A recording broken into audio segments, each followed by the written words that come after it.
Dad camping joke for you. So it was late in the day when a fully loaded minivan pulled into the only remaining campsite.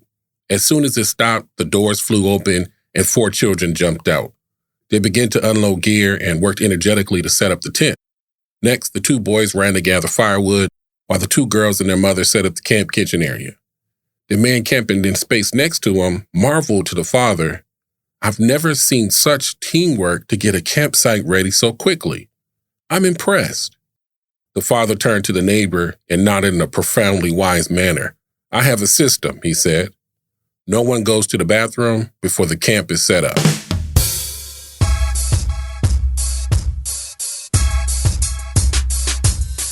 What's up, good people? Thank you for clicking play on another episode of Big Man, Tiny Kingdom. Recently, I went back to one of the Arizona parks that I've enjoyed so much that I like to camp there every year. If you follow my podcast, and you'll recall that I talked about it on my very first episode. Here, take a listen. I got a chance to spend a few days in Morristown, Arizona, at the place that I'm going to call my new favorite outdoor eye candy, Lake Pleasant Regional Park. And Lake Pleasant does not disappoint. Seemed like regardless of where I was in the park, the water view was my backdrop and I soaked it up every moment that I could. 24,000 acres, big, beautiful blue lake. For us camping people, 148 RV and tent sites. Also some areas where you could camp right off the lake, which is pretty cool. There's a lot of reasons why I love Lake Pleasant Regional Park, but my last visit was no bueno. The bad vibes started as soon as I made it to the campsite. I pull into the site. Even before I get out of the truck, I notice that I can hear the camping neighbor next to me running his generator. It's 2 or 3 o'clock in the afternoon, so nothing wrong with that. However, this thing is a beast. I mean, it's growling at full volume. Site 174 is semi-developed. No power or water hookups. I would assume that the site next to me was also the same. At that moment, something had me feeling like if he's running it now, more than likely, he's going to be running it later tonight. For me, it's not a likable sound. I'd prefer not to hear it. It's not one of those things that when you're planning your camping trip, you tell yourself that I got to make sure I get there in time to relax by the fire and sit back and listen to the generators running in the background. No, I'd definitely rather hear sounds such as the river flowing or birds singing or the firewood crackling, but I got a campsite to set up. I can't let that bother me right now.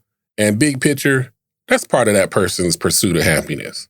If a generator is needed to run the equipment he wants to equal him having a good time, then I guess I support that. And it is what it is. So I get all my camping items set up, food's cooking, I'm ready to chill.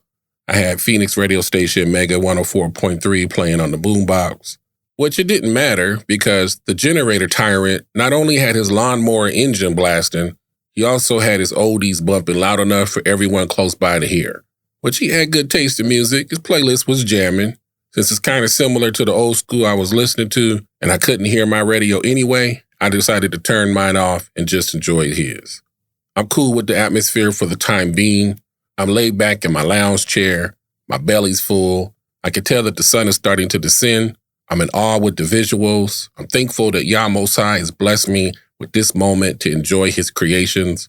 I'm able to block out the distractions that my camping neighbor has forced me to bear. I'm in that mental zone where nothing can mess with my essence. But then, it's about to go down. Generators barking. The old school playlist is, well, it's getting old. I mean, yes, Papa was a Rolling Stone, and wherever he laid his hat was his home. And when he died, well, damn it, his music should have as well. You know I don't really mean that. I love the Temptations. But what I wasn't loving at that moment was the new noise camping neighbor from Hell Number 1 just added. It's probably 10, 11 o'clock. A vehicle pulls up. Some ladies get out. And now we got girls gone wild in the wild. They're rowdy. Even though a little earlier I was able to block out the loud generator and music and had planned to peacefully lounge back in my chair and soak in the lovely nighttime 70-degree, no wind blowing, no jacket needed weather, and look up at the perfectly clear skies at the awe-inspiring stars, well, I've been taken completely out of my Zen mode. They were having a hell of a time, though. Got to give them the hats off for that. I rode with it. I could be a trooper about it. What upsets me the most about Camping Neighbor from Hell #1 is that for this whole time, here we are late night, going into the early hours of a new day, and that damn monster of a generator didn't stop running once. And there's a developed section of the park with quite a bit of RV spots where you can pay for power, water, and other amenities, and it's only like $10 more. So why drive your camping neighbors crazy running your disturbingly loud, non-energy efficient power source all day and all night just to save a few bucks? Why? I know you're thinking, there can't be nothing worse that could happen to this poor man for the rest of this camping trip. Well, there could be. It could rain heavily, which that might have worked in my favor because rain will always be a party pooper. But that wouldn't have been cool for me either. And what happened to me the last time I was here in Lake Pleasant could repeat itself. What I wanted to share with y'all is my close encounter story. So the first night there is probably 8 or 9 o'clock. I'm watching TV, got the fire going. Off behind me to the right, I hear the leaves moving a little bit. Flashlight comes on, and damn it, it's a skunk. It's probably 20, 30 feet from me.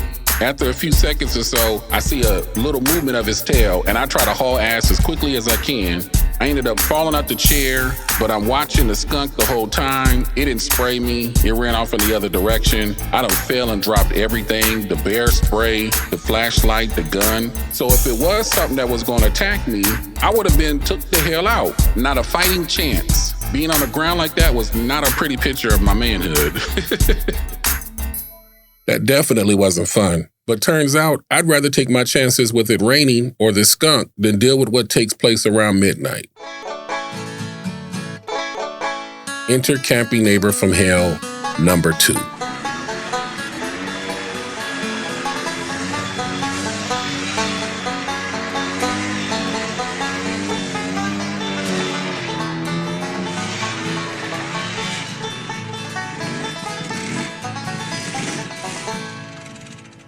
If you couldn't make that out, that is the sound of an ATV running at midnight at a campground, supposedly with 10 p.m. to 6 a.m. quiet hours. And Camping Neighbor from Hell #2 rode that thing for probably a couple hours. Why? Which that wasn't even strike one. The first thing that I felt was disrespectful and goes completely against camping etiquette. I think most everyone would agree with me on this. Good people, please, don't arrive in the late hours and purposely shine your bright-ass headlights in the direction of another person's campsite. Oh, hell no! That is seriously one of the most disruptive things that you could do to someone. Plus, they had loud music too. That wasn't to my liking. I dig the mariachi band music, but let's be honest. At 1, 2 o'clock in the morning, there's only 3 types of music that all of us should be listening to. Number 1, soundscapes music. Don't know what I'm talking about? Google it. Number 2, baby making music. You could Google it, but maybe you shouldn't, because the best baby making music ever made was by R. Kelly, and he was, well, making it with babies. And number 3, dance club music. Music you dance to at the club. It ain't for the campgrounds. On top of that, Camping Neighbor from Hell #2 had way more than 8 people, also a campground rule, which is the perfect segue into who I feel is the ringleader of this whole debacle.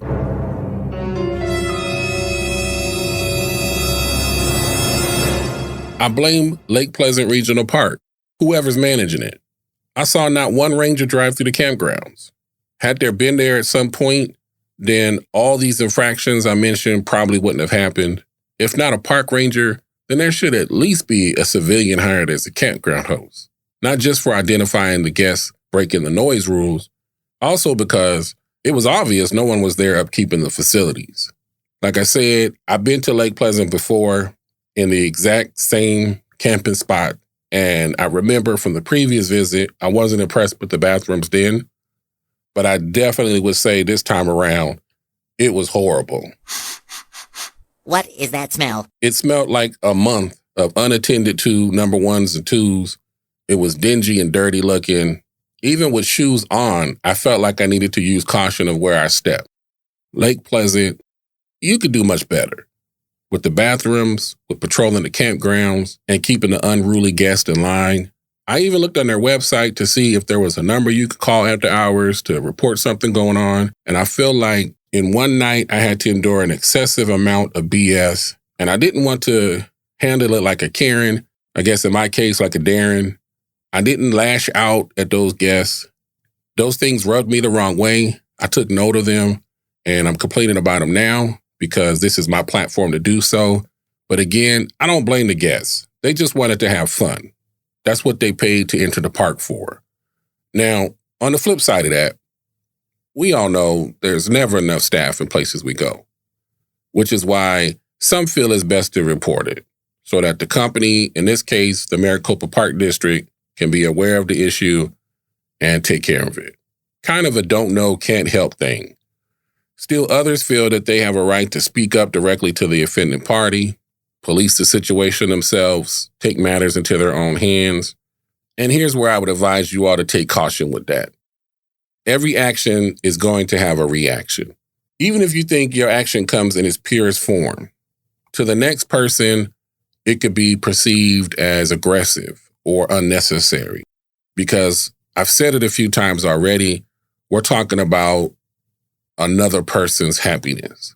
And when someone comes to step on your shine, even though their intentions were meant to improve a situation, a person can feel like they need to react and outmatch you or overpower your action. And here in Arizona, I'm real cautious about approaching people because you have to almost always assume that everyone is packing. I don't know about y'all, but I try to live my life to where I ain't walking directly in the path of bullets. Well, how did the camping trip end? I probably was able to shut down about 2 something. One thing about me is after hearing a particular noise for some time, I'm able to subconsciously block it out. However, my alarm clock for the next morning was Camping Neighbor from Hell number 1's generator at exactly 5:55 a.m. Why? It was not a good night camping. Fortunately for me, both of those terrible neighbors left that morning. Peace and serenity restored. So glad I didn't have to endure that BS all weekend. There finally was a ranger that drove by. Another guest was talking to them, and I could hear that they were giving the ranger an earful about what took place last night. But at this point, it's too late since the Camping Neighbors from Hell already had left.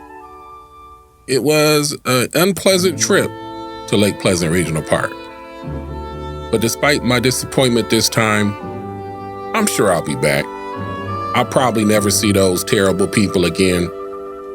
As far as the upkeep of the public facilities, issues like that can be fixed.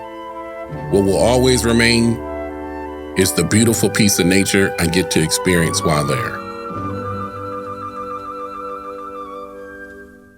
Next destination for me,